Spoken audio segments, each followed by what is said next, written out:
Queridos alumnos, queridas alumnas, es un gusto volver a saludarles. Dios les bendiga. Muy buena tarde para todos ustedes. Bueno, le comentaba a sus compañeros que antes de iniciar la grabación, que el día de ayer por una cuestión personal no di la clase, así que no tuvimos clase el día de ayer. No, por favor, no la busquen en la plataforma. Estamos iniciando casi de cero esta semana. Así que bueno, vamos a abordar eh, la unidad temática que nos toca para esta semana. Bueno, estamos con el tema del libro de Apocalipsis. Hemos dado solamente un pequeño, muy pequeño pantallazo de aquella orientación que nosotros debemos tener para abordar este libro. Ahora, este libro, ¿no? Tiene un contexto, tiene un trasfondo. Este es un libro que no nace de la nada, que el autor no lo inventa, sino que es un libro producto de una influencia, de una esperanza, de una visión, de una, diríamos hoy en nuestros términos, de una teología. El libro de Apocalipsis, hermanos, no debemos olvidar que es un libro que surge de la literatura judía. Al igual que la mayoría de los libros tanto del Nuevo como del Antiguo Testamento, la mayoría, no digo todos, pero al menos su autor nos coloca en que el libro de Apocalipsis es un libro con un hermoso, pero a la vez profundo sabor judío o tradición judaica. Así que lo que vamos a ver ahora, hermanos y hermanas, es cómo el Apocalipsis en su contexto tiene que ver con la apocalíptica judía. ¿Dónde surge esto? ¿De qué parte nace todo esto? Y evidentemente tiene que ver con la cosmovisión judía. Si nosotros no partimos de eso al momento de interpretar el libro de Apocalipsis, pues vamos a cometer el error de pensar que el autor nació ayer y hoy escribió el Apocalipsis. Nada que ver. Trae mucho detrás, mucha herencia judía. Bueno, voy a compartir la pantalla para guiarnos en la presentación.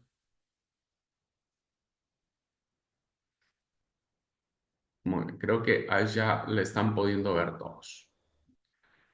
Bueno, miren, vamos por ahí.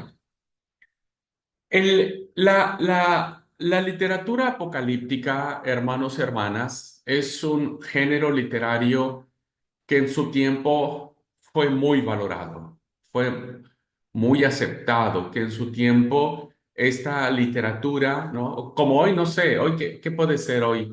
Ah, la poesía, bueno, la poesía siempre ha sido muy valorada en todas las culturas. Ciencia ficción, tal vez hoy, ¿no? Hoy la literatura de ciencia ficción es muy cotizada. Bueno, en la antigüedad, la literatura apocalíptica era altamente valorada.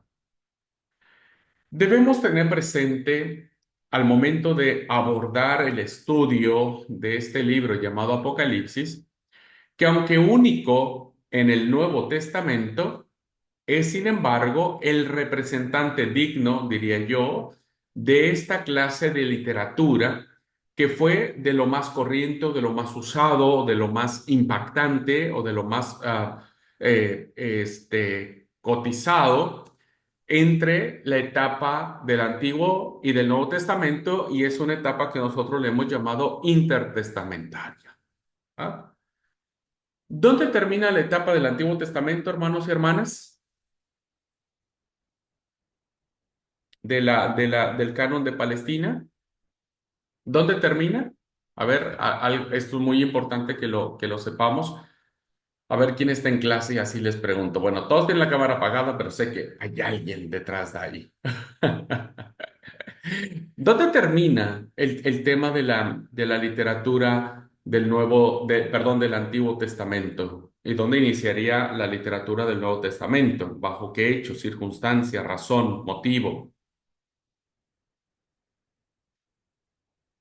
El que me diga tiene un punto extra en su examen final.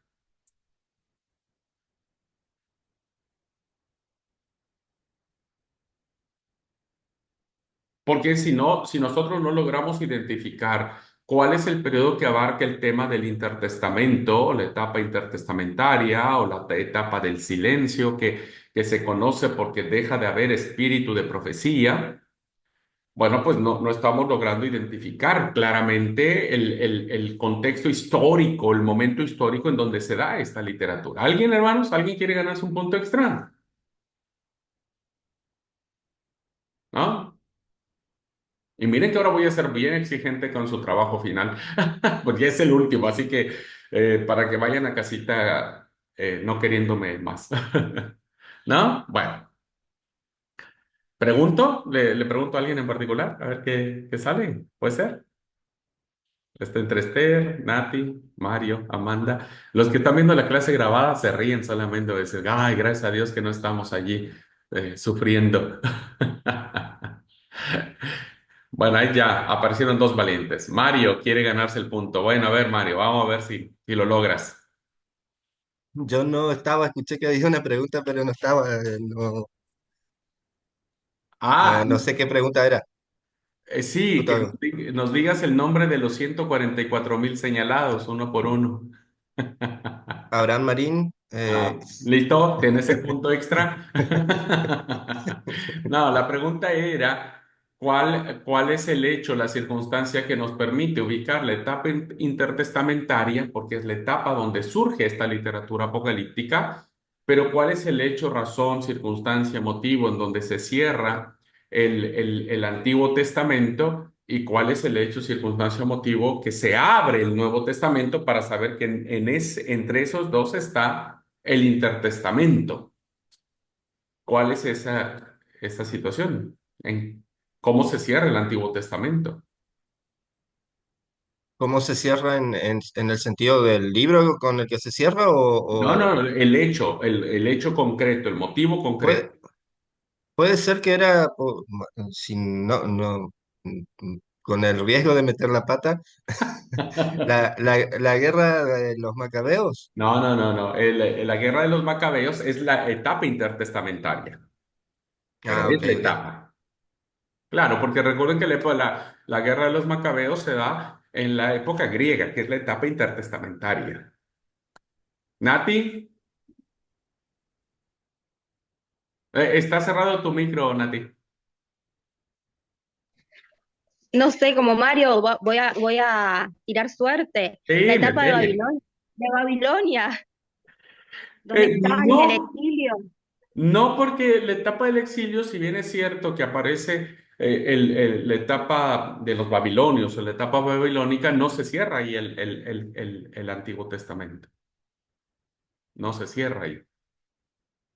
Bueno, le digo, si no vamos a avanzar. Igual todos tienen un punto menos, así es que no se preocupen. Igual, un punto menos siempre cae bien. La etapa, hermanos, recuerden en que se cierra el Antiguo Testamento desde el canon nuestro, el canon de Palestina o el canon hebreo, tiene que ver con lo que se le conoce como la etapa de la restauración, que después de los babilonios vinieron los persas. Y entonces se cierra con la experiencia de Esdras-Nehemías, ¿verdad? En donde se restaura el segundo templo y ahí se cierra, según los rabinos judíos, no hay más inspiración divina. Y es en esa etapa, después de la restauración, cuando sigue la etapa del silencio o intertestamento, o la etapa intertestamentaria, o la etapa entre los dos testamentos, como quieran llamarlo. ¿Y con qué se abre el Nuevo Testamento? Con la persona de Jesús, evidentemente, el mensaje, la obra, el ministerio de Jesús. ¿Ok? Ahora, entonces, fíjense, es muy importante ver cómo esta literatura apocalíptica se da entre esta etapa que para la cosmovisión judía no hay más inspiración, pero no así para la cosmovisión griega. Porque recuerden que la Septuaginta, la Biblia griega, acepta los libros que se escriben durante esa etapa, ¿no? Los llamados libros apócrifos. Ahora, ¿por qué salió todo esto? Porque recuerden que el libro Apocalipsis es el representante de una literatura que fue muy usada, que fue muy puesta en boga entre estos dos. Y esto va a ser fundamentalísimo, hermanos y hermanas queridos, porque finalmente solo el Nuevo Testamento, como libro como tal, ya lo voy a explicar más, pero como libro como tal, es el único en este género, en literatura apocalíptica. Apocalipsis es la transcripción de su nombre en griego, que suena igual, Apocalipsis, solamente escrito de manera diferente. Y como dije, el significado del nombre ya nos da una data muy importante. Ya expliqué en la clase anterior qué significa revelar, dar a conocer algo, recorrer el velo, desvelar algo. Eso significa Apocalipsis. Por lo tanto, el libro de Apocalipsis deja de tener este sentido de jugar al gato y al ratón de parte de Dios con los primeros cristianos como para que no pudieran entender lo que el Apocalipsis decía. Todo lo contrario, para las primeras comunidades cristianas, leer o escuchar el libro de Apocalipsis lo entendieron perfectamente bien. Entre el Antiguo y el Nuevo Testamento, digo y reafirmo, se desarrolló una gran masa de lo que después llamaríamos literatura apocalíptica. Se empieza a escribir hay mucho movimiento de literatura en clave apocalíptica y fíjense que el tema central de toda esta literatura, incluyendo nuestro Apocalipsis, tiene que ver con una esperanza judía que no debería acabarse. Una esperanza que mantiene al pueblo judío. Ahora les voy a explicar en qué consiste eso. Pero el libro de Apocalipsis es esperanza. Esperanza de alguien, en este caso de la cultura judía. Los judíos no podían olvidar que eran el pueblo escogido de Dios. Aún en la etapa intertestamentaria, los judíos seguían creyendo que eran el pueblo especial de Dios. Hubo muchos reacomodos en todos los sentidos, político, religioso, social, económico, sí, evidentemente. Pero lo que nunca perdió el pueblo judío es creer que el Mesías iba a venir con la llegada total y plena del reino de Dios. Entonces, para los judíos implicaba la certeza de que algún día llegaría finalmente alguien que pondría en orden todo el esquema mundial y que pondría a todos los enemigos, principalmente de Israel, bajo la autoridad del Mesías, bajo la autoridad del reino de Dios. Entonces, fíjense cómo se empieza a desarrollar una idea de una cosmovisión global e incluso cósmica, ¿verdad? Que no solo abarca las esferas terrestres, sino que impactaría al universo en ese momento conocido. Y por lo tanto, empezaron a alentar en ese periodo intertestamentario a través de esta literatura apocalíptica la esperanza de que por fin vendría alguien que sabemos que es el Mesías, que vendría a destruir a todos, a destruirlos, y que él establecería su reino de paz, de justicia y de felicidad. ¿Ok? Ese era el anuncio del reino. De eso trataban los profetas, principalmente Isaías, ¿no? Trataba de esas situaciones. Por lo tanto, hermanos, esta esperanza se empieza como a germinar, ¿vieron? Es como cuando usted leuda la masa. Usted le pone levadura a la masa, empieza a amasar, deja un poquito ahí, empieza a crecer, a crecer. Bueno, así empezó esta esperanza que tenía el pueblo judío respecto de que finalmente algo o alguien vendría a poner todo en orden. ¿Ok? En su primera historia, ¿verdad? En esta primera etapa, cuando se le pone recién la levadura a la harina, se esperaba la llegada de un rey que viniera o derivara directamente de la dinastía davídica. Porque recuerden que esta esperanza que se desarrolla en el pueblo del sur, el reino del sur, los judíos, ¿verdad?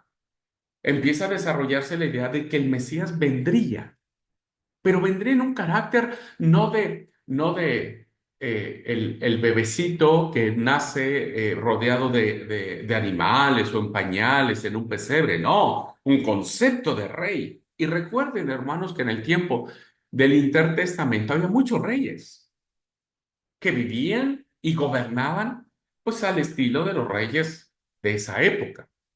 Entonces, esta idea de concebir al Mesías como rey tenía que venir de la línea de David, de la casa de David. ¿Por qué creen que cuando inicia el Nuevo Testamento, Mateo, que es el vínculo o es el puente teológico entre el Antiguo y el Nuevo Testamento, inicia diciendo que Jesucristo viene del linaje de Abraham y de David?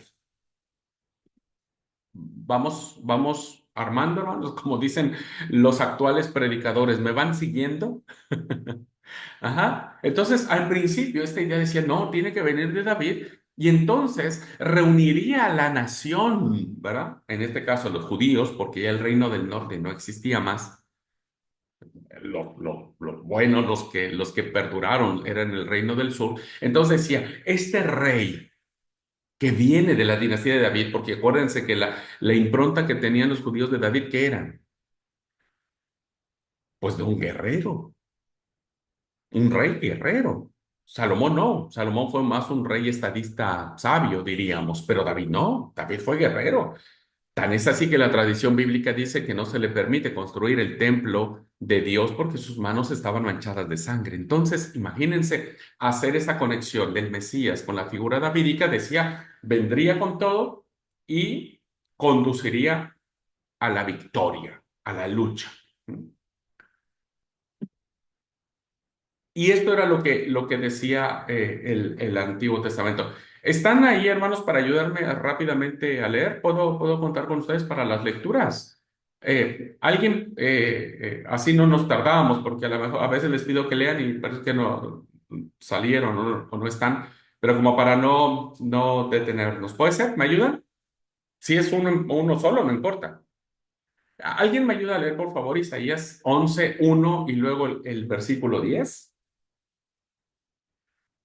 Esta era la cosmovisión que tenía la tradición bíblica del Antiguo Testamento sobre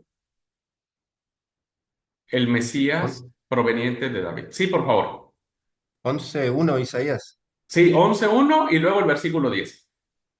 Una vara saldrá del tronco de Isaí, un vástago retoñará de sus raíces.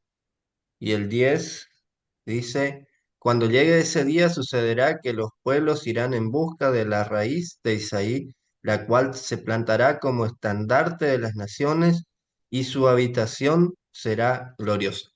Gracias, amigo. ¿Vieron la idea que se tenía? Isaí, el papá de David, ¿no? O el descendiente, uno de los descendientes de David, dice que había de brotar un vástago de el tocón de Isaí, que cuando llegara eso, quien saliera, ese vástago, establecería un reino glorioso, poderoso, majestuoso. Entonces, vean cómo esta esperanza que se crea fundamentalmente en la etapa intertestamentaria está siendo apoyada por el Antiguo Testamento. Jeremías 23:5, ¿alguien, por favor?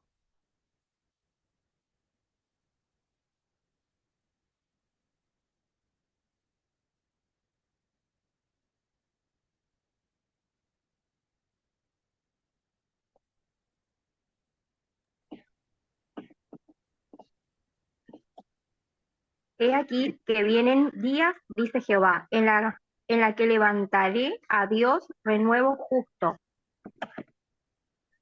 Gracias. He aquí, vienen días en el cual levantaré de David un renuevo, es decir, algo diferente. Y esta esperanza entonces, es decir, David ya había muerto desde hace, montonal de años atrás. Pero vean cómo en la etapa del exilio, porque Jeremías es un profeta exílico, se sigue manteniendo esta idea de que de David habría que salir algo diferente, algo nuevo, que establecería un reino de justicia. Por eso dice un renuevo justo. Y recuerden que la justicia siempre va asociada a los graves problemas que existen en las naciones, ¿no? Las naciones que tienen graves problemas claman por justicia. Bueno, vean cómo estos conceptos de justicia, de gloria, de reino, de David están siendo utilizados en la literatura apocalíptica. Jeremías 39, por favor.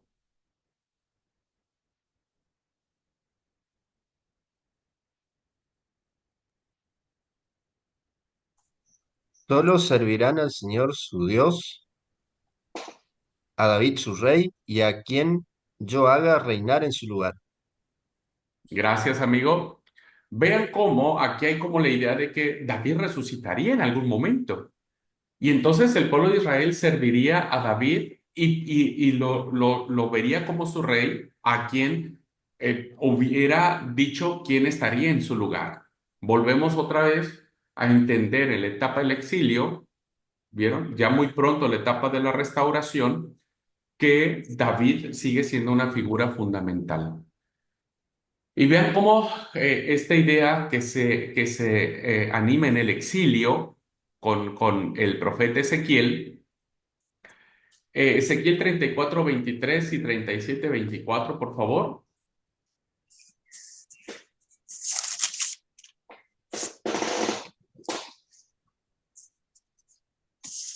Ezequiel 34:23 dice, y levantaré sobre ellas a un pastor y él las apacentará. A mi siervo David, él las apacentará y él les será por pastor. Ujú. Ahora 37 24. 37:24. Mi siervo David será rey sobre ellos, y todos ellos tendrán un solo pastor, y andarán en mis preceptos, y mis estatutos guardarán, y los pondrán por obra. Gracias, querida Esther. Vean entonces cómo en el fundamento en el que se empieza válgase la redundancia, a fundamentar la literatura apocalíptica, tiene que ver con la figura de David, tiene que ver con la figura de conquista, tiene que ver con la figura de que ahora esta idea de que David puso en raya a los filisteos, ¿verdad? Porque fue el único que pudo poner a raya a los filisteos, el pueblo que sojuzgaba a Israel. Bueno, ahora hay esta idea de decir, queden tranquilos porque vendrá nuevamente David y David nos pastoreará y David será nuestro rey y David conquistará. El profeta Amós no se queda atrás cuando dice algo al reino del norte, porque recuerden que Amós es un profeta norteño. 9:11, por favor. Esta promesa también se da al reino del norte, aun cuando muchos años antes de Isaías, Jeremías, Ezequiel, cuando todavía existía el reino del norte, Amós profetiza eso también para las 10 tribus del norte. 9:11. En aquel día yo levantaré el tabernáculo caído de David y cerraré sus portillos y levantaré sus ruinas y lo edificaré como en el tiempo pasado. Ujú. Muy bien, gracias. Vean cómo hay una esperanza de que algo va a pasar con David, ¿verdad? Algo va a pasar con David. Hasta este momento David ya no es el asesino de Urías Eteo, no es el fornicador con Betsabé, no es al que se le muere el hijo en señal de castigo por parte de Dios, ¿no es cierto? En la relación incestuosa que tuvo, prohibida más bien, que tuvo con Betsabé. Ahora es una figura que con el paso del tiempo se fue haciendo grande en el sentido de conquista, de victoria de reunificar, porque recuerden que David fue el único rey que pudo unificar los dos reinos, el único. Saúl no pudo, bueno, Saúl más o menos, ¿viste? Porque fue al inicio, pero no logró consolidar, reinar en los dos reinos. Salomón, su reino termina fracturando el reino, más bien. Entonces dice, volveré en aquellos días a levantar el tabernáculo de David que estaba caído, ¿no? Y empieza a desarrollarse toda esta literatura. Y finalmente, hermanos, el profeta Miqueas, también un profeta del norte, va a hablarnos al respecto. Miqueas capítulo 5 versículos 2 al 4 por favor.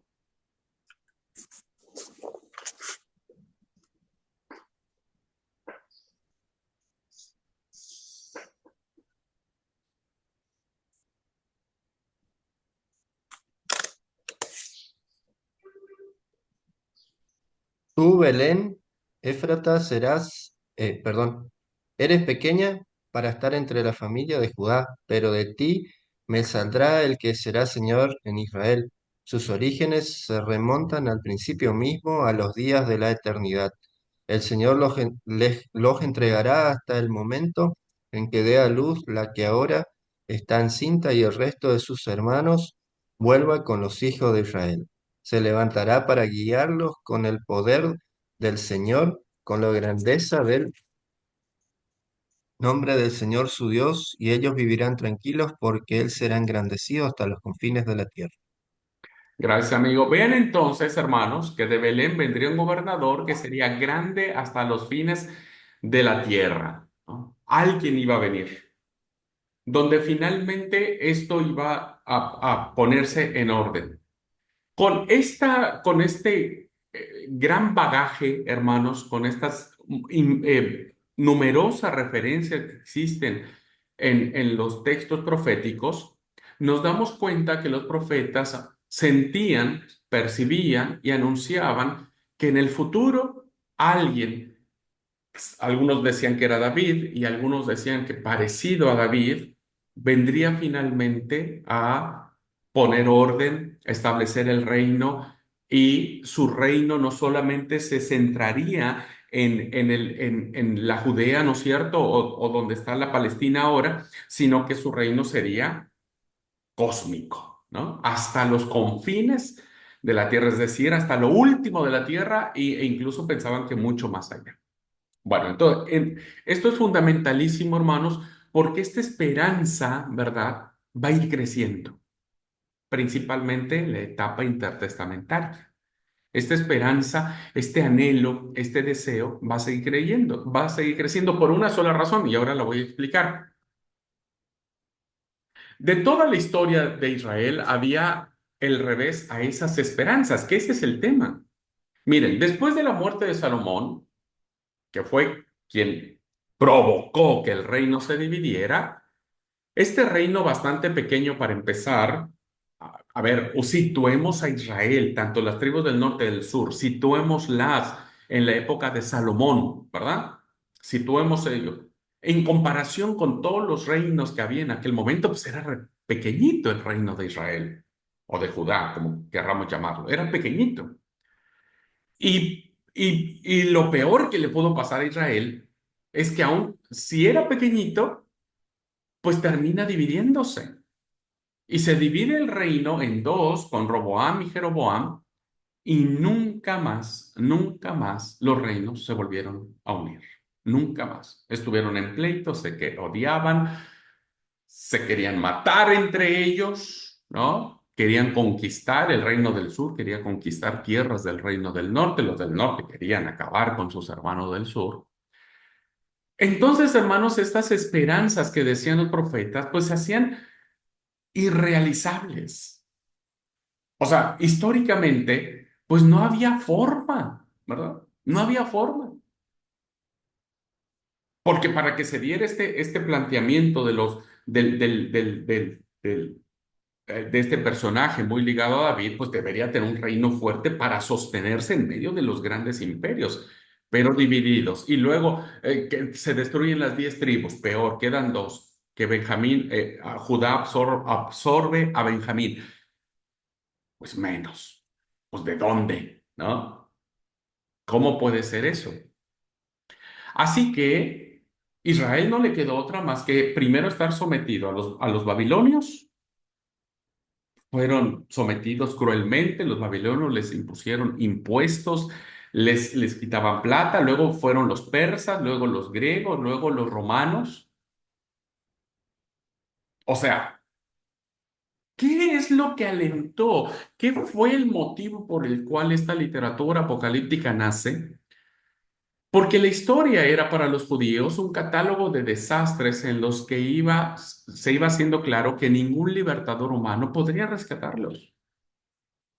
O sea, las profecías estaban, pero parece ser que vez tras vez en el escenario internacional, pues seguían dominando las grandes potencias. Sí, se iba perdiendo esa esperanza, se iba diciendo, no, bueno, ahora ya terminaron, los persas fueron destruidos, ahora sí va a venir, no, vino Alejandro Magno, peor, ¿verdad? Bueno, muere Alejandro Magno, jovencito el tipo, no, bueno, ahora vamos a lograr nuestra libertad y llega a Roma, y peor. Entonces, ¿qué es lo que pasa? Algo muy interesante, hermanos, por favor, y quiero que esto ustedes, como les dije, los grandes predicadores dicen, síganme, síganme los buenos, es por lo siguiente. Miren, ¿por qué este periodo intertestamentario es fundamental? Porque resulta que después de que los persas vencen a los babilonios, sabemos que los persas fueron muy amigables, entre comillas, y dejaron que los que habían sido llevados cautivos al exilio volvieran a Jerusalén. Bueno, los que volvieron, como sabemos, Esdras, Nehemías, los profetas Ageo, Zacarías, Malaquías, empiezan a reconstruir lo que se le conocerá como el segundo templo, ¿verdad? El segundo templo.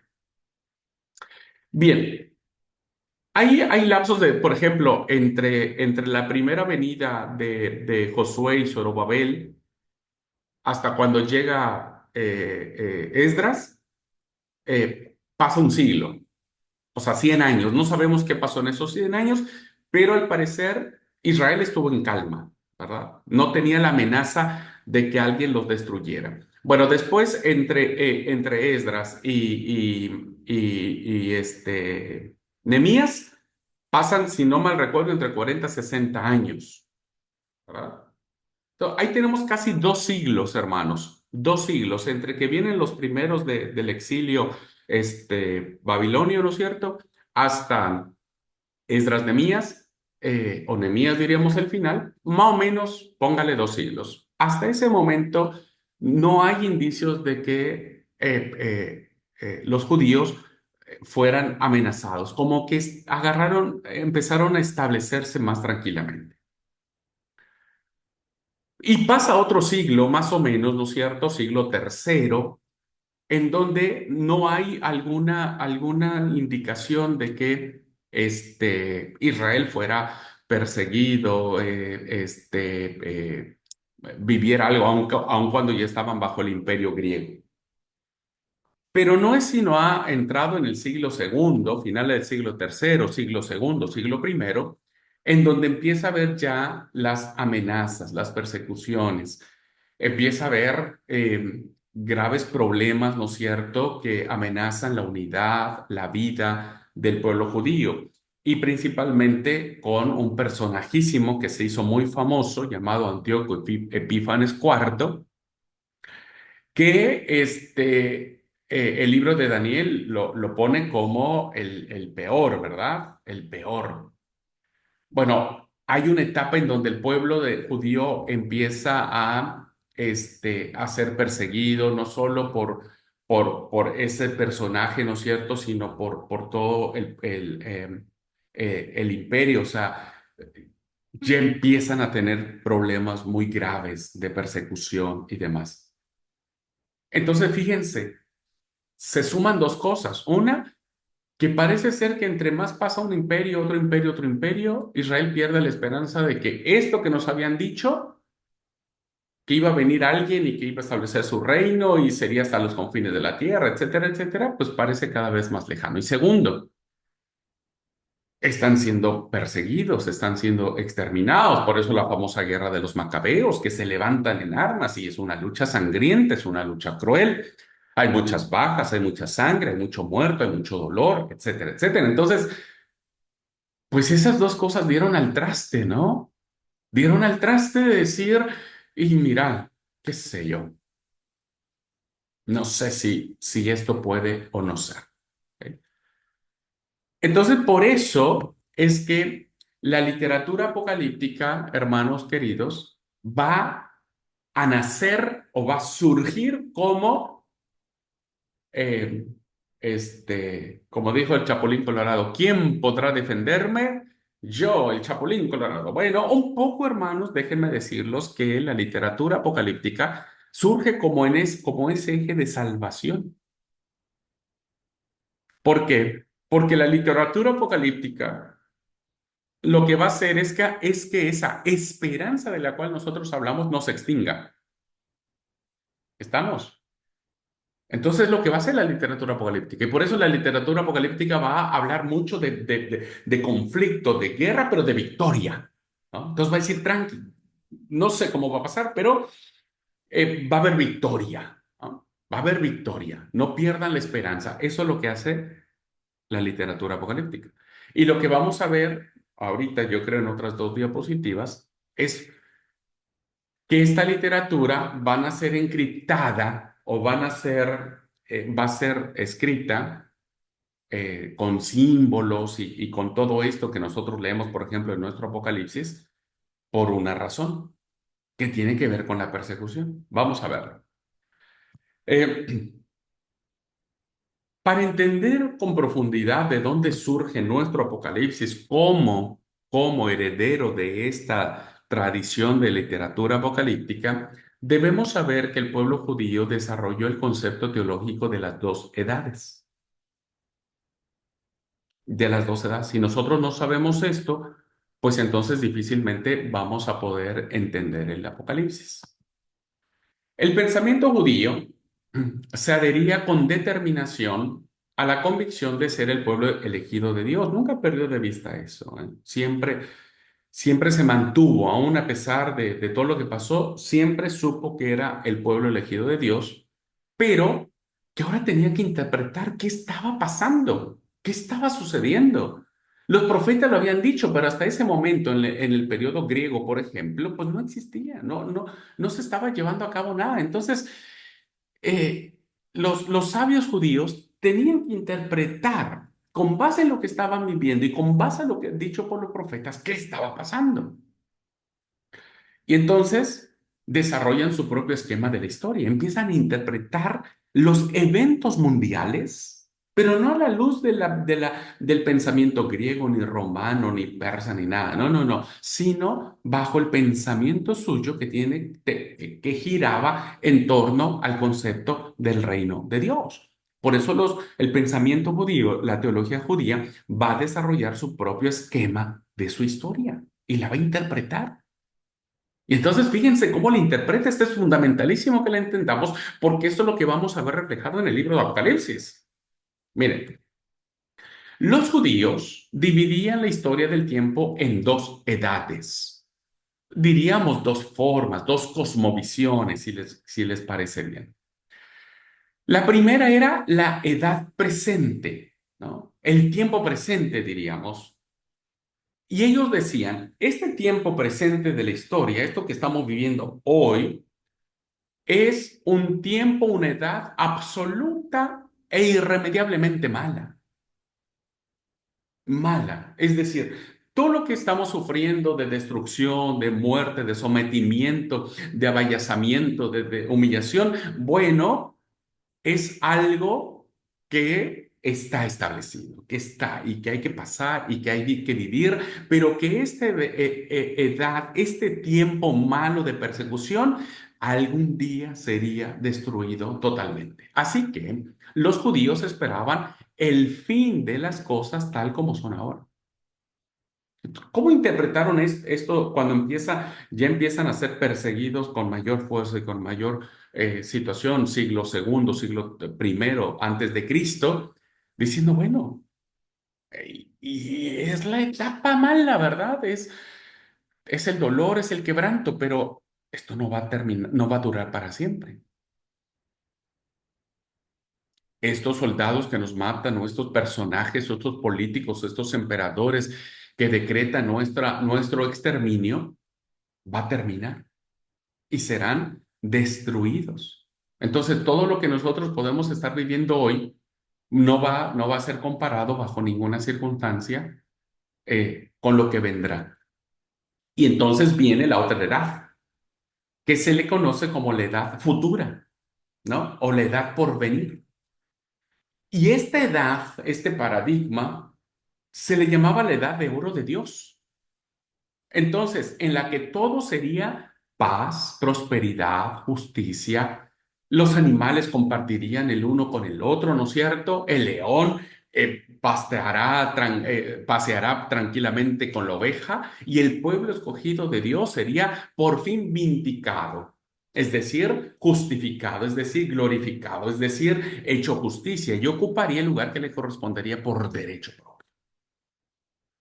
Esta teología, hermanos y hermanas queridas, fue profundamente arraigada y aceptada por el pueblo judío. Por eso es lo que vamos a ver nosotros en los libros del Nuevo Testamento, principalmente en el Apocalipsis. Entonces, ¿qué decía esta teología? Miren, lo que hoy nosotros estamos viviendo hay que aguantar. Lo voy a decir en términos llanos, ¿verdad? Tenemos que aguantar, porque esta es una edad absoluta e irremediablemente mala. Pero no olviden que viene la edad futura, viene el tiempo de Dios. Aguanten, aguanten, aguanten, porque mañana, voy a plantearlo de esa forma, mañana vamos a estar todos súper bien, ¿no? Súper bien. Miren, no quiero hacer la comparación porque me parece muy pava mi comparación o muy tonta, pero fíjense lo que pasó en nuestra Argentina, ¿no? ¿Qué es lo que nos prometió el actual presidente antes de eso, antes de que viniera él? ¿Cómo era nuestra situación? La mayoría de nosotros, por favor, no quiero entrar en política, pero Apocalipsis es política, ya lo voy a ver. Apocalipsis es profundamente político, pero hoy lo vemos de igual manera, ¿no es cierto? Políticamente hablando, mucha gente, mucha, no digo toda, porque otros estaban a favor del gobierno anterior, llamado el kirchnerismo, pero que decíamos, estamos mal, todo subía, era un caos, todos estábamos desesperadísimos, ¿no? Estábamos desesperados, no sabíamos qué iba a suceder. Y si sabía que ganaba el otro candidato, sabía que esto se iba a ir mal. Y alguien nos dijo, no, tengan esperanza, voten por este cristiano, ¿no es cierto? Porque él cuando venga va a poner todo, nos va a dolarizar, nos va casi casi vamos a vivir en los países del primer mundo. ¿Y qué hizo el pueblo? Pues se volcó a esa esperanza y creyó. Ahora, no sé si ya se cumplió eso, ¿no? Eso ya es muy discutible y demás. Pero imagínense hoy, siglo XXI, que se mueven las masas bajo estas perspectivas que les estoy hablando de tinte político, sucedía también en el siglo segundo, siglo primero antes de Cristo, en donde imagínense un poder político los está subyugando, los está lastimando, y entonces los judíos tienen que decir, aguanten, pero después alguien va a acabar con ese tipo, ¿verdad? Alguien va a acabar con ese imperio. Alguien, y según los profetas, tendría que ser David o el que descendiera de David. Estas dos edades, hermanos, esta teología de las dos edades, permea profundamente el pensamiento judío y se va a escribir en la literatura apocalíptica. Bien, si, por favor, hermanos, si no estoy siendo claro, necesito que me lo pregunten, porque yo quiero que esto les quede sumamente claro. Si no entendemos esto, vamos a seguir pensando que el Apocalipsis es decirnos si hoy, no sé quién es la bestia hoy. Fíjense, y entonces surge una pregunta. ¿Cómo iba esta edad presente? Porque entonces, ok, está lindo, pero ¿cómo va a ser eso? Mira, hay tanta cosa que nos están... no creo que eso suceda. ¿Cómo iba a ser posible que esta edad presente, irremediablemente Mara, se iba a convertir en la edad por venir, en la edad de Dios, ¿no? Los judíos creían que el cambio no se podía producir nunca por intervención humana, nunca. Y por tanto, esperaban una intervención directa de Dios. Aquí empieza ya a desarrollarse con profundidad el sentido del Mesías, de un personaje que no iba a ser humano, sino que iba a ser algo diferente, ¿no? Como que vendría con toda esa polenta de Dios. Y entonces, este personaje se presentaría en el escenario de la historia, irrumpiría la historia de un momento, de una forma, sí, fuertísima, poderosísima, que hiciera desterrar de la existencia de este mundo presente, la edad presente, y poder inaugurar la edad de oro, el reino de paz, el reino de justicia, el reino de Dios. Este hecho, hermanos, esta idea de que vendría ese personaje a interrumpir la historia de una forma decisiva, poderosa, grandiosa, cósmica, se le conocía como el día de la intervención de Dios, que muchos la llamaban el día del Señor, ¿no?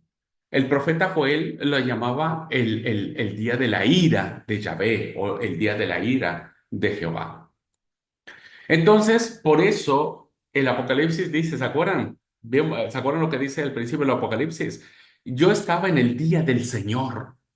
Esta es la expresión, hermanos, porque esta expresión era como que la clave para entender que finalmente había llegado ese personaje y que sería un tiempo de terrible terror y destrucción y juicio que serían los dolores de parto de la nueva era. Es decir, que cuando viniera este personaje, esta intervención de Dios, pues evidentemente iba a meter cintura y esto iba a provocar caos, dolor, destrucción, abatimiento, pelea, lucha, conquista, pero que eran dolores de parto, ¿cómo es un parto, hermanos? Bueno, no sé. Hermanos, ¿cómo es el parto? Pues antes de que tengan a su bebecito en brazos, pues tienen que sufrir. Pero una vez que pasan los dolores de parto y tienen al bebé en sus brazos, no les duele nada, si es parto natural, claro. Bueno, esta misma cosmovisión vendría. Fíjense entonces cómo se empieza a desarrollar en medio del caos o en medio de la persecución la idea de que vendría un personaje, ¿no es cierto? Enviado por Dios, que vendría de una manera especialísima para poner orden, y esto implicaba, bueno, pues, poner orden, ya que matar y destruir al enemigo, ¿no? Es lo que se hace en una guerra. Por eso es que no le creen a Jesús que es el Mesías, porque su llegada ni es poderosa, ni es victoriosa, ni nace en el palacio real, ni nada por el estilo. Por eso no le creen. ¿Se dan cuenta? No le creen que Jesús sea el Hijo de Dios. Bueno, eh,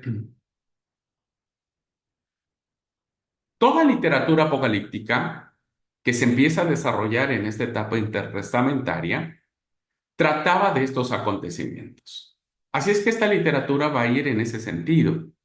El pecado de esta edad presente, los terrores del tiempo intermedio y las bendiciones de la edad futura, de la edad por venir.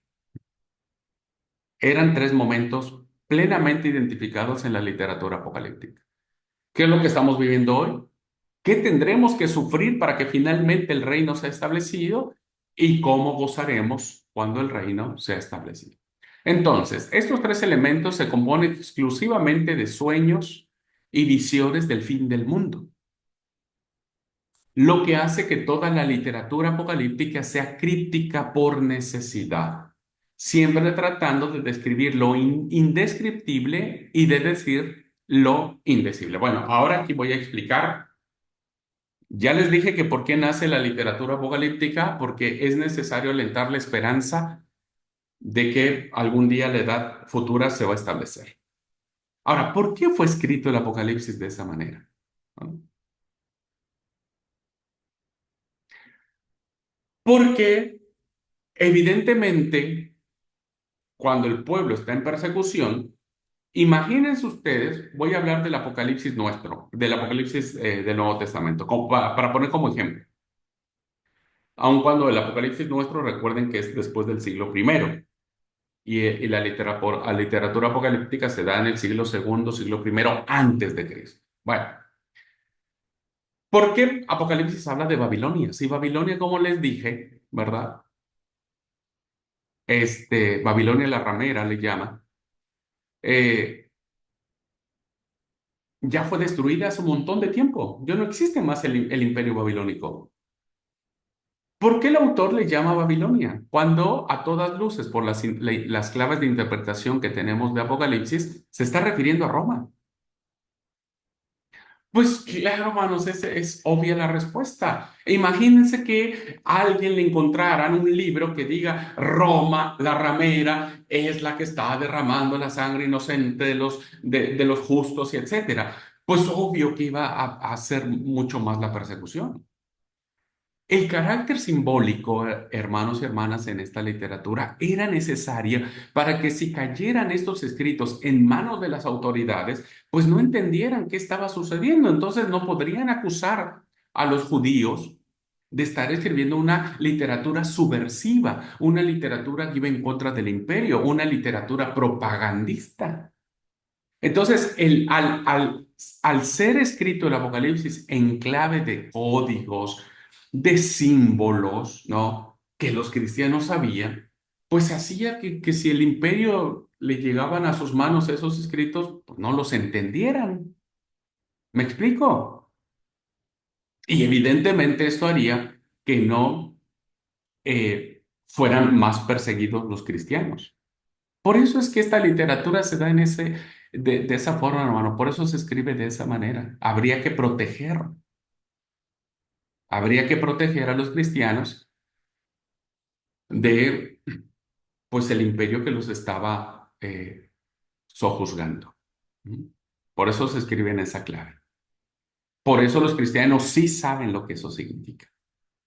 O los lectores de esta literatura sí saben lo que significa, porque las claves de interpretación las tenían ellos en su momento.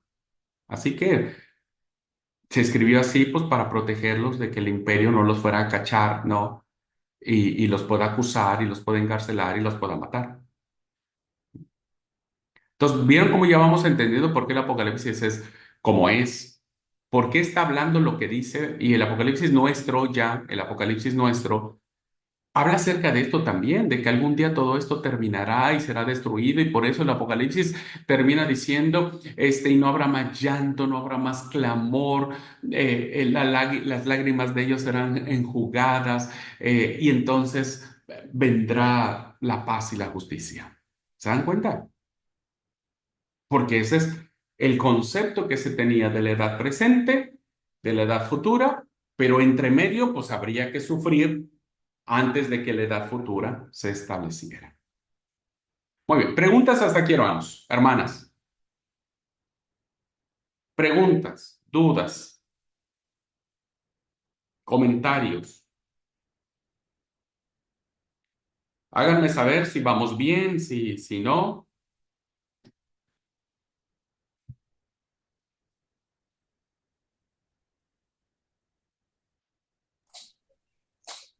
Me quedó muy novedoso eso que dijo de que el Apocalipsis,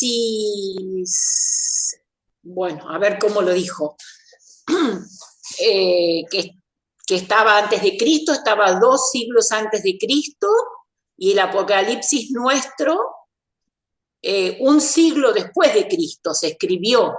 Ujú. Y bueno, eso me resulta muy novedoso y bueno, como que es lo que escribieron los profetas, esos textos que leímos sería... No.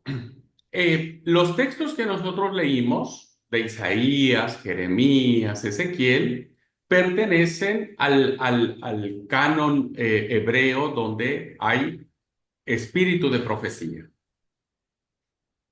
Luego hay una etapa que nosotros llamamos intertestamentaria, donde se escriben otros libros apocalípticos.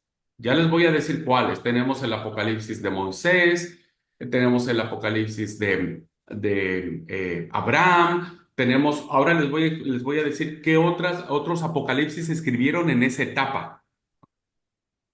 Y esos Apocalipsis, esos libros apocalípticos, se escriben en esa etapa siglo segundo, siglo primero antes de Cristo.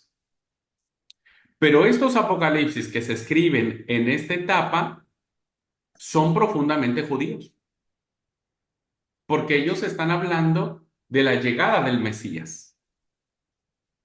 Ahora, nuestro apocalipsis, que se escribe a finales del primer siglo, ya es cristianizado. ¿Por qué? Porque nuestro Apocalipsis ya identifica que esa persona que es la intervención de Dios se llama Jesús. Por eso nuestro Apocalipsis tiene que ver con dar a conocer a Jesús el Cristo.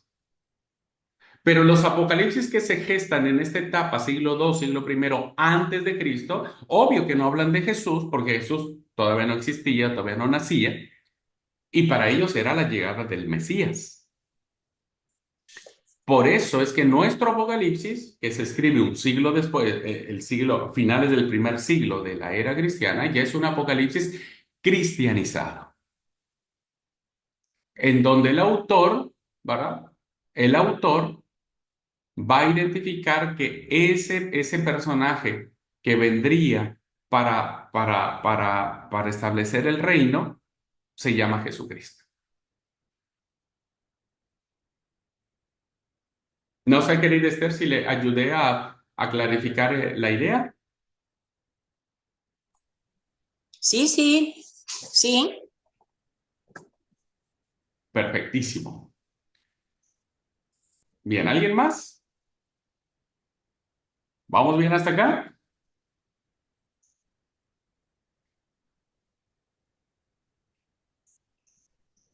Muy bien. Voy a continuar, así que yo me detengo un poco porque, perdón, quiero que todo esté en orden. Ahora, otro hecho que nos permite desarrollar la teología de las dos edades, era sencillamente natural que estas visiones apocalípticas o estos hechos apocalípticos, gracias Nati, dice que sí se entendió, dale, gracias. Bueno, otra situación que nos hace mirar la literatura apocalíptica con ojos grandotes eran pues las visiones apocalípticas que tenían como objetivo inflamar o alentar o hinchar aún más la mente de las personas que vivían bajo esta tiranía y esta opresión. Evidentemente, hermanos, tal vez para nosotros el Apocalipsis no tiene mucha razón de ser porque no estamos en persecución ni opresión ni nada, ni queremos que ya termine la guerra, ni queremos que ya dejen de lanzar bombas, porque eso no lo estamos viviendo. Pero ahora imagínense que vivamos en un campo de guerra, ¿qué quisiéramos? Lo primero que quisiéramos que terminara, pues todo eso, ¿no? Entonces, fíjense cómo la literatura apocalíptica pues va a apoyar a estas personas que viven bajo esto. Cuanto más los oprimía algún poder extranjero, más soñaban con la destrucción de ese poder y su propia liberación. Evidentemente, hermanos, cuanto más algo te oprime, querés ser libre de eso. Pero no habría hecho más que empeorar la situación el que el poder opresor hubiera podido entender esos sueños. Como dije, por eso tendrían que haberse escrito en clave, porque se habrían interpretado como obras revolucionariamente rebeldes. Y esto iba a complicar, imagínense, si ya de por sí la persecución era complicada, ahora el hecho de tener un libro que hable directamente de ellos, como la parte negativa, pues ponía en riesgo todo esto. Por eso se habla en visiones apocalípticas. Tales libros, por tanto, se solían escribir en códigos, revistiéndose a propósito en un lenguaje ininteligible para los de afuera. Es decir, si a alguien le cayera el Apocalipsis de Moisés, por ejemplo, pues no entendieran que es como hoy. ¿Por qué muchos no le damos bolilla al Apocalipsis? Porque no lo entendemos. Pero cuando lo entendemos, sabemos de quién está hablando o de qué está hablando. Y hay muchos casos en que deben haber seguido siendo ininteligibles, es decir, que no hayan conocido porque se ha perdido la clave de interpretación. Por eso es que muchas veces el Apocalipsis ha dado para 1000 interpretaciones, 1000 interpretaciones. Porque las claves de interpretación se perdieron, porque muchas de ellas eran culturales, eran contextuales, eran para la gente de ese siglo. Hoy ya no. Pero cuanto más sabemos del trasfondo histórico de tales libros, mejor los podemos interpretar, evidentemente. Así que anhelo que hagamos una seria y profunda y auténtica interpretación del Apocalipsis. ¿no? Entonces ya queda claro por qué está escrito como está escrito, ¿no? Y está claro por qué las ideas que aparecen en esta literatura tienen que ver con la edad presente y la edad futura. Bien, dicho esto entonces que era fundamentalísimo poder aclararlo, vamos a seguir sumergiéndonos en esto. Todo esto se aplica al Apocalipsis como anillo al dedo. Y como les dije, hermanos, hay un sinnúmero de apocalipsis judíos que se dieron en esta etapa intertestamentaria. Está el libro de Enoch, los oráculos sibilinos, ya vamos a hablar sobre ellos, que son importantísimos en esta literatura. El libro de Enoch también lo cita Judas, ¿se acuerdan? ¿Se acuerdan que el libro de Judas cita el libro de Enoch? Bueno, esta es una literatura apocalíptica de esta etapa del Intertestamento. Entonces tenemos el libro de Enoch, los oráculos sibilinos, los testamentos de los 12 patriarcas, la ascensión de Isaías, la asunción de Moisés, el Apocalipsis de Baruch, el cuarto libro de Esdras, entre muchísimos libros más. Todos estos libros, hermanos, nacieron en ese periodo. Y todos estos libros manejan símbolos, visiones, personajes con estas características crípticas, porque evidentemente eran libros que circularon durante esta etapa de la persecución. Ujú. Por eso es que nuestro Apocalipsis, que ya es mucho tiempo después, a finales del primer siglo, va a recoger, es el único libro nuestro en la Biblia que, como dije al principio de la clase, es el digno representante de esta Apocalipsis. Nuestro Apocalipsis es un Apocalipsis cristiano, lo explicaba con mi hermana Esther. El único que hay en el Nuevo Testamento, aunque hubo muchos otros que no se incluyeron. El libro de Enoch era un candidato muy fuerte para ser incluido. Los oráculos sibilinos también, ¿no? Pero bueno, no se incluyeron. Y el Apocalipsis nuestro, el que tenemos en nuestras Biblias, va a seguir exactamente el esquema judío y la concepción básica de las dos edades. Lo voy a desarrollar en toda la materia. Está presente, hermano, está diciendo, bueno, este es un pueblo donde hay persecución, ¿no es cierto? El pueblo cristiano estaba en persecución, estaban siendo perseguidos por Domiciano, y entonces alguien tenía que decirles, aguanten, por favor, aguanten. El Señor vendrá y tiene que haber este conflicto, pero al final la nueva Jerusalén descenderá del cielo con poder y Dios morará con su pueblo. Y su pueblo morará con Dios, ¿no? Así termina el Apocalipsis. Entonces, la única, pero fundamental diferencia es que los libros apocalípticos que se escriben en la etapa judía van a hablar del día del Señor, porque en ese momento no sabían quién era, ¿verdad? Pero el Apocalipsis cristiano ya sabe quién es, y entonces va a hablar de la segunda venida de nuestro Señor Jesucristo como el signo final de la victoria que se tiene en este aspecto, en este aspecto. Así que no solo el esquema, no solo va a utilizar el esquema el autor de Juan, sino también los detalles. Los apocalipsis judíos, como ya les dije en la diapositiva anterior, tenían un aparato de acontecimientos que habían de suceder en el fin del mundo. ¿Cuándo? No sabían. Fíjense, ya hablamos del fin del mundo desde el siglo II antes de Cristo, ¿verdad? Y acontecimientos que tienen su lugar en el Apocalipsis. O sea, el Apocalipsis también va a mirar hacia la edad futura. Por eso habla del futuro, pero no significa que el Apocalipsis haya sido escrito para Juan dijo, el código de barras va a ser la señal de la bestia. No, no. Pero sí nos habla de que en el futuro Jesús vendrá establecerá un reino milenial, que eso es lo que vamos a ver también en alguna clase, el tema del reino milenial, y después vendrá la Nueva Jerusalén. Bueno, antes de pasar a delinear ese esquema de acontecimientos, vamos a mencionar otra cosa. Tanto la apocalíptica como la profecía tratan de acontecimientos que están por venir. Entonces, ¿qué diferencia hay entre ambas? Bien, aquí hay un principio, hermanos, que creo que lo comentamos en la materia de profetas. Aquí hay un principio que usted no tiene que confundir y que por lo regular mucha gente confunde. Piensan que profecía y apocalíptica es lo mismo. Pues las profecías que hay en el Apocalipsis son del anticristo, de la bestia, de la ramera, de los dos testigos, de etcétera, etcétera. Bien, no es lo mismo.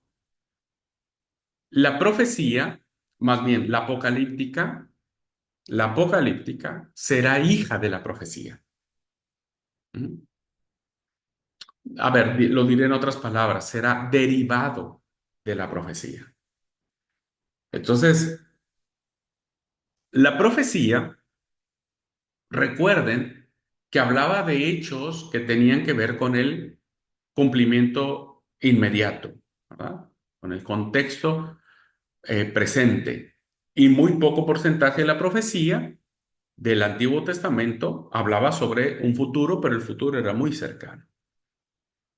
Pero la apocalíptica, hermanos y hermanas queridos, no tiene que ver con descubrir misterios y estos códigos, enigmas, ¿no? Hoy metas a YouTube y va a encontrar cada video, ¿no? Bien, bien complicado. Por lo tanto, apocalíptica y profecía no son lo mismo. Hay diferencias entre las dos. La diferencia entre los profetas y los apocaliptas, era muy real.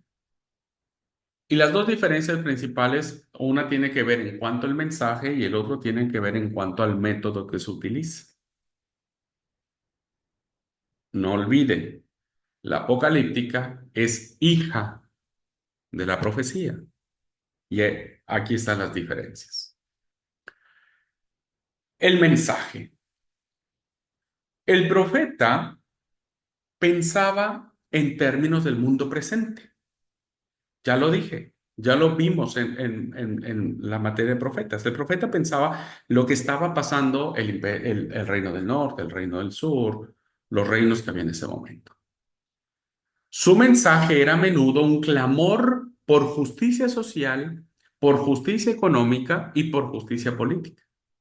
Estos aspectos recuerden que los profetas tenían que ver con la ética, con los valores éticos.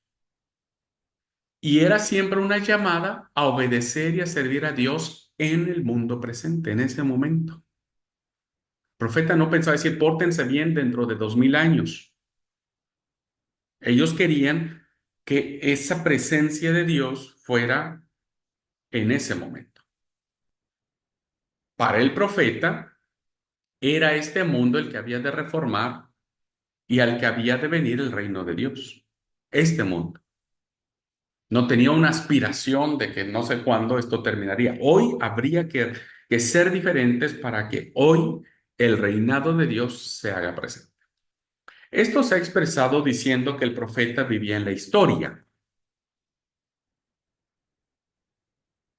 Sus ojos miraban los acontecimientos de su tiempo. Creía que era en sus acontecimientos en los que se iba desarrollando el propósito de Dios. En cierto sentido, el profeta era optimista, porque por muy seriamente que condenara las cosas como estaban, sin embargo, creía que se podía remediar si los hombres aceptaban la voluntad de Dios. Por eso el mensaje del profeta es: vuélvanse a Yahvé, vuélvanse a Jehová, derriben los altares, hagan justicia, háganle justicia a la viuda, no vendan al pobre por un par de hojotas, no mientan en los tribunales, que el juez dé sentencias justas. Es decir, el profeta pensaba que la realidad de lo que significaba el reino de Dios podía llevarse a cabo hoy, diríamos, en este momento, siempre y cuando los hombres aceptaran obedecer la voz de Dios. En esencia, ese era el pensamiento de los profetas, ¿no? Pero para el apocaliptista, el mundo ya no tenía remedio. Creía no en su reforma, sino en la desaparición de este mundo presente. Es decir, para el apocaliptista, espero haberlo dicho bien, este, este presente, este tiempo presente, no valía la pena. Hay que destruirlo, hay que cambiarlo. Contemplaba la creación de un nuevo mundo cuando éste ya hubiera sido deshecho por la ira vengativa de Dios. En un sentido, por tanto, el apocaliptista era pesimista, porque no creía que se pudieran sanar las cosas tal como eran.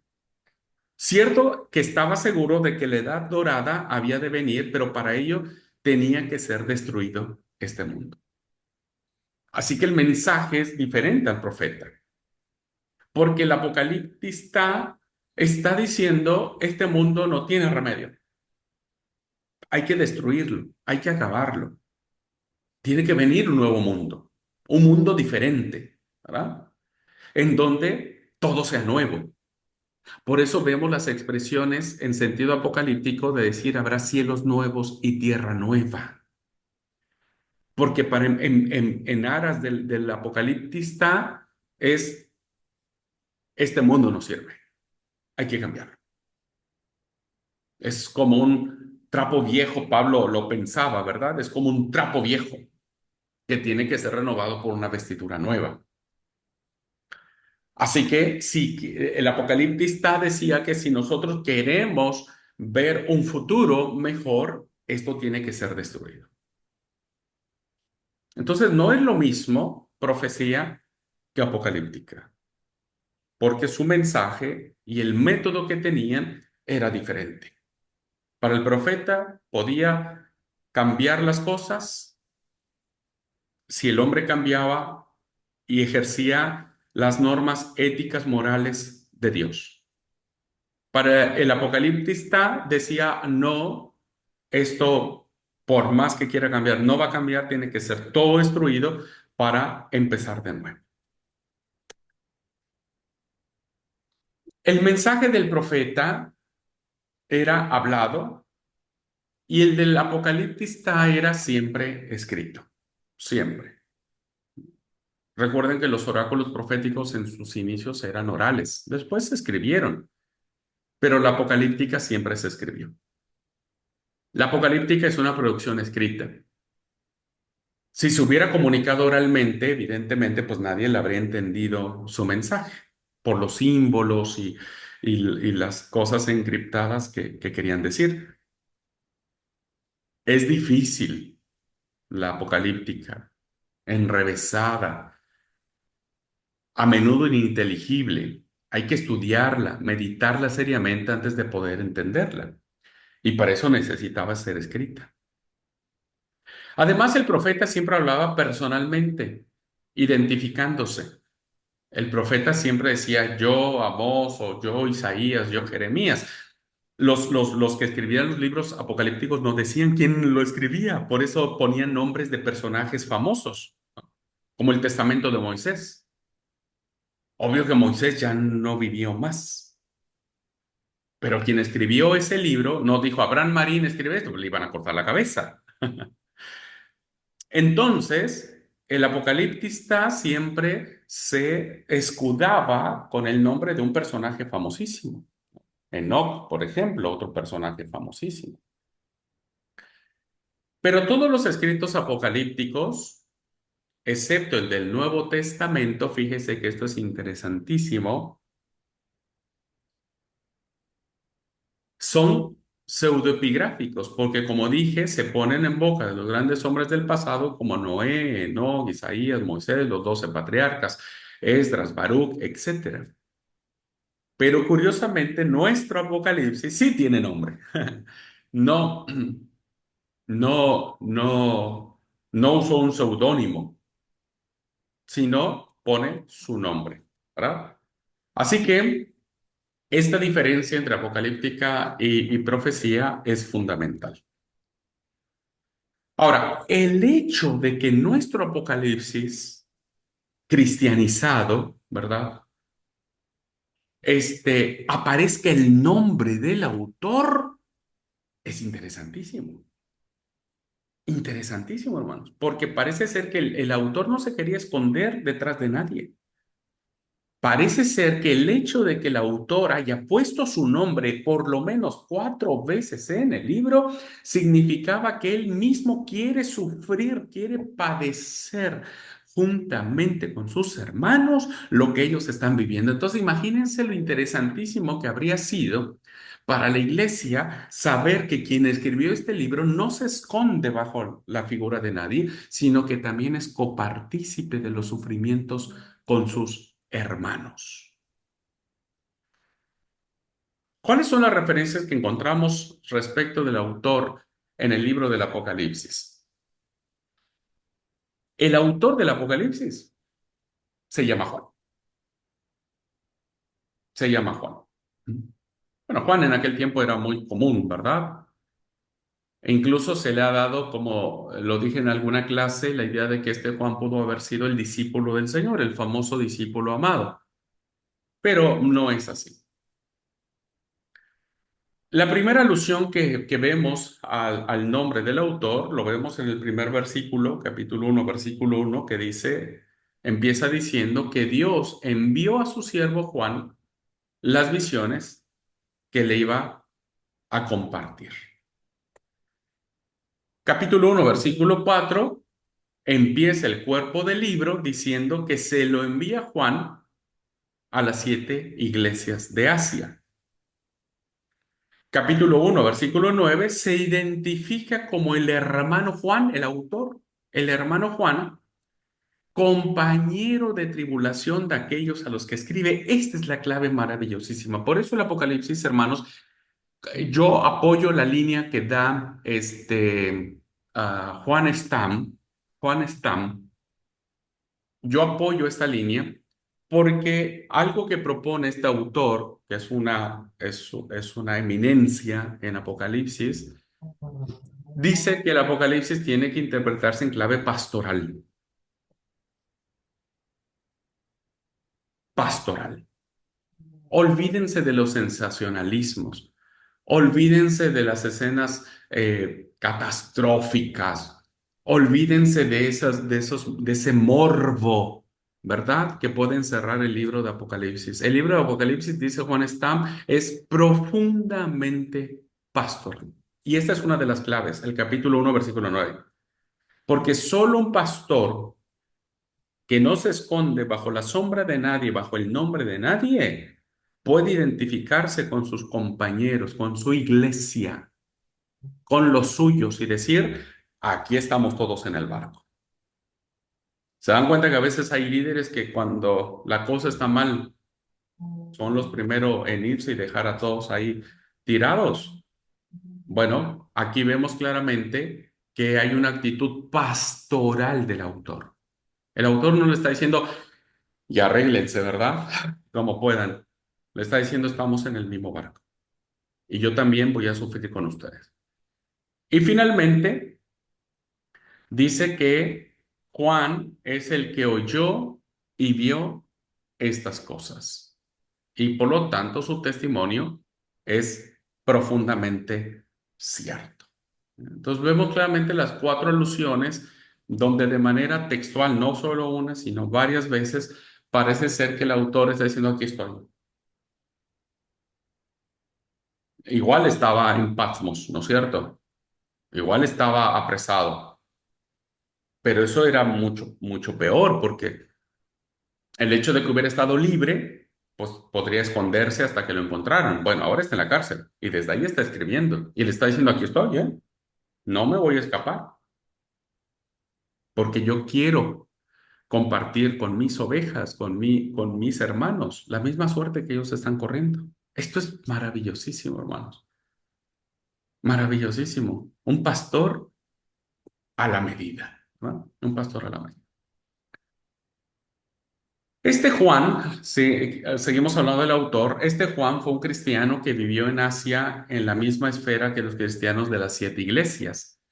Al parecer, este Juan, hermanos, este autor era un tipo sobrevedor, porque el hecho de que haya escrito a estas 7 iglesias en particular significaba que las iglesias lo conocían y reconocían su autoridad pastoral. Pues si no, imagínense que reciban el escrito de alguien que ni conocen, ¿verdad? Como diciendo, ¿y este tipo qué nos escribía a nosotros? Ni nos conocemos, ni él nos conoce, ni nosotros lo conocemos a él. Pero el hecho de que haya escrito estas 7 cartas a las 7 iglesias que están en el Apocalipsis, ¿no es cierto?, implicaría que Juan conocía a las iglesias y las iglesias lo conocían a él. Por eso se identifica como hermano de los destinatarios de su carta y dice que él está pasando por las mismas tribulaciones que ellos. Por eso los receptores de estas cartas han de haber sentido re emocionados y nuestro pastor está con nosotros. Y esto es fundamental, esta es una clave, hermanos, valiosísima para interpretar el Apocalipsis. Recuerden, yo les dije que el Apocalipsis hay 2 temas: eclesial, la iglesia, y la iglesia se compone por los miembros de iglesia, por el pastor, y la otra es cristológica. Algo más del autor. Probablemente era un judío de Palestina que se había trasladado a Asia Menor ya grande de edad, ¿verdad? Ya grande de edad. No sabemos de qué parte pudo haber nacido el autor, pero pudo haber viajado ya anciano, diríamos, a Asia, el Asia Menor. Podemos deducirlo por el griego que escribe. ¿Cómo escribe el libro de Apocalipsis? Es un libro vivo, poderoso, pictórico. Ya hablé de que tiene muchos olores, sabores, sonidos. Hay arcoíris, eh,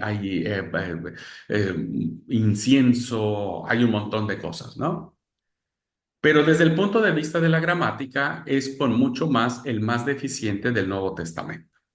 O sea, quien lo escribió no es que haya sido capo, ¿no? Como el que escribió Hebreos, por ejemplo. Comete incorrecciones que ningún escolar griego cometería. Eso lo dicen ya los eruditos, hermanos. El griego está claro que no era su lengua materna y a menudo se intuye que estaba escribiendo en griego, pero pensando en hebreo. Por eso se cree que habrá sido un judío que vivió en Palestina. Estaba empapado, sabía lo que era el Antiguo Testamento porque por lo menos lo cita o lo infiere 245 veces en su libro. O sea, eso significa que conocía perfectamente la literatura judía. Esas citas proceden de unos 20 libros del Antiguo Testamento. Sus favoritos eran Isaías, Daniel, Ezequiel, Salmos, Éxodo, Jeremías, Zacarías. No solo conocía el Antiguo Testamento íntimamente, sino estaba familiarizado con la literatura apocalíptica, de la que ya hablé durante toda esta clase, que floreció o nació en el periodo intertestamentario. Así que era un gran conocedor de las Escrituras. Otro más dato del Apocalipsis, del autor, perdón. El autor se identifica como profeta y en ello basa su derecho o su autoridad para hablar. El mandamiento que recibió del Cristo resucitado fue que profetizara, según 10:11. Es por medio del espíritu de profecía como Jesús da su testimonio a la iglesia, 19:10. Dios es el Dios de los santos profetas y envía a su ángel para mostrar a sus siervos lo que ha de suceder en el mundo, 22:6. el ángel le habla a Juan de sus hermanos, los profetas, es decir, Juan era un profeta, 22:9. Su libro se define como un libro de profecía o como las palabras de profecía que aparece en 22:7, 22:10, 22:18 y siguientes. Es decir, aquí es donde radica la autoridad de Juan. No se identifica como apóstol, como hace Pablo cuando quiere reclamar su derecho a hablar. No tiene una posición oficial o administrativa en la iglesia. No es un obispo, no es un presbítero, no es un diácono, es un profeta. Un profeta itinerante. Recuerden que en aquellos tiempos los profetas itinerantes, cuando vimos la carta de, am, la tercera carta de Juan, hablamos de los profetas itinerantes. ¿Qué es lo que hace Juan? Escribe lo que ve y cómo lo que ve viene de Dios y su palabra es fiel y verdadera.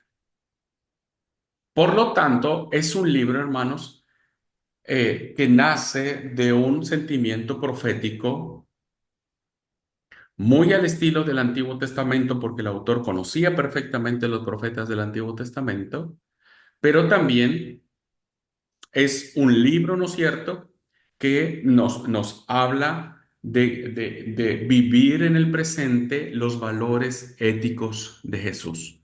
Y como vamos a ver, el libro de Apocalipsis nuestro va a decir que el reino de Dios ya está presente y que es en esta edad presente donde nosotros podemos cambiar el mundo siguiendo los valores éticos de Jesús como cristianos, pero que no vamos a cambiar el mundo por completo. El mundo por completo será cambiado en la segunda venida de nuestro Señor Jesucristo.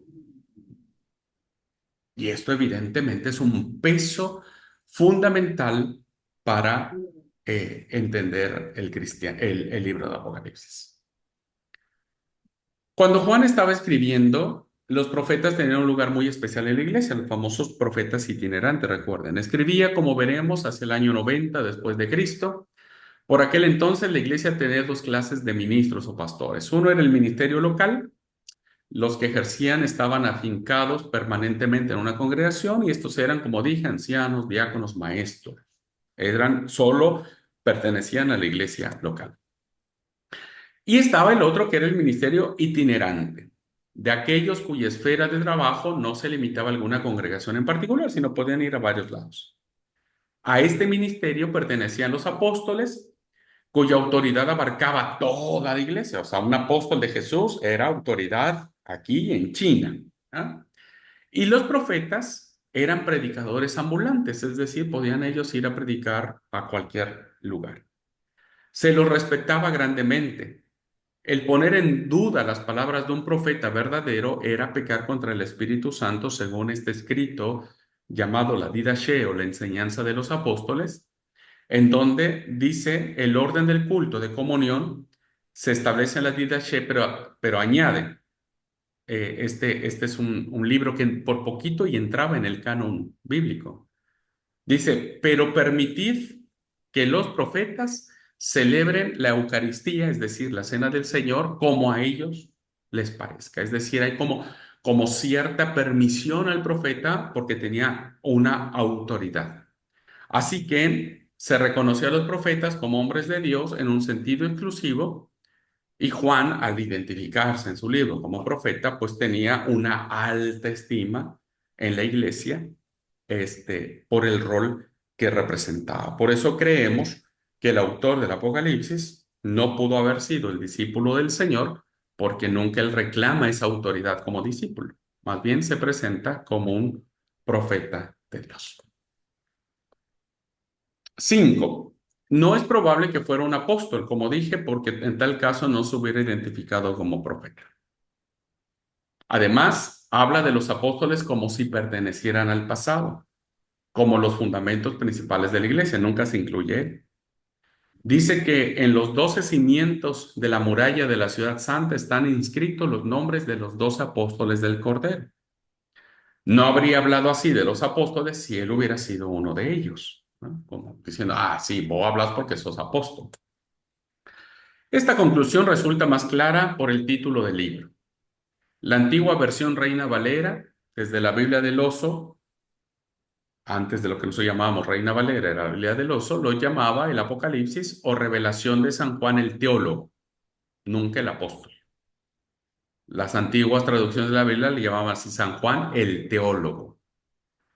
Revisiones y traducciones posteriores omiten la palabra el teólogo. Teólogos en griego, porque falta en los manuscritos más antiguos. No está en los manuscritos más antiguos esta alusión de San Juan el teólogo. Pero tiene una antigüedad considerable. Es decir, la misma adición de este título parece encaminada para distinguirlo del apóstol Juan. No era lo mismo el apóstol Juan que el teólogo. Y por lo tanto creemos que no habría sido el autor el apóstol. Muy bien, pues hasta aquí, hermanos, creo que pude llegar a la clase y pudimos llegar a comprender, ¿verdad?, cómo la literatura apocalíptica empieza a desarrollarse con todos estos fundamentos y que le empiezan a dar sentido, dirección, rumbo a el Apocalipsis nuestro. Y entonces, para poder interpretar el Apocalipsis nuestro, tenemos que considerar todas estas variables judías, ¿no? Judías. Así que bueno,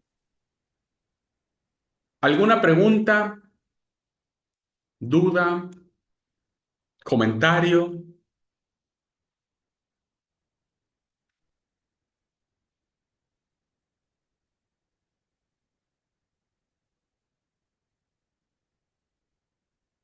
No están mareadas, no.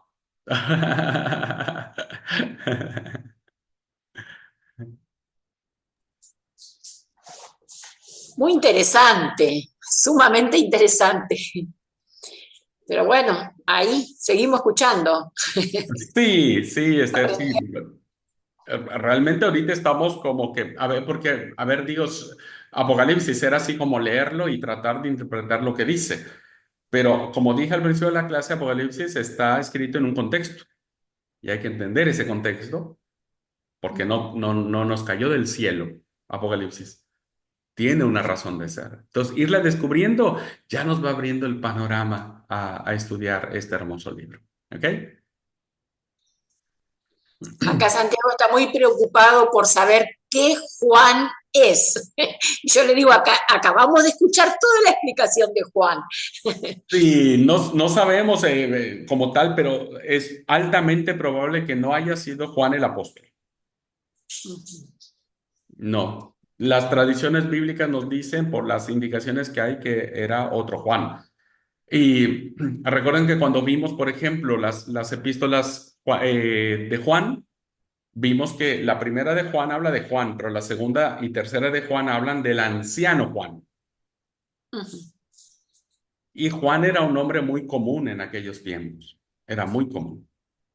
Entonces, pero nunca olviden algo. Más allá de que Juan sea, el Juan que escribe este libro es inspirado por Dios.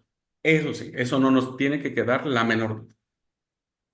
No sabemos claramente quién haya sido ese Juan o mayores datos, pero sin duda alguna fue inspirado por Dios para escribir este maravilloso libro. ¿Sí? Ahora, tranquis, apenas estamos entrando. Todavía no decimos todo. Todavía no decimos todo. Yo creo que al final del curso ya vamos a tener una mejor comprensión de este libro. Bueno, hermanas, Dios les bendiga. Muchas gracias por su atención. Nos vemos la próxima semana para hablar sobre el aparato apocalíptico. Lo vamos a ver la próxima semana y mañana nos vemos en espiritualidad. ¿Ok? Bueno, cuídense, hermanas. Gracias por su atención. Dios les bendiga.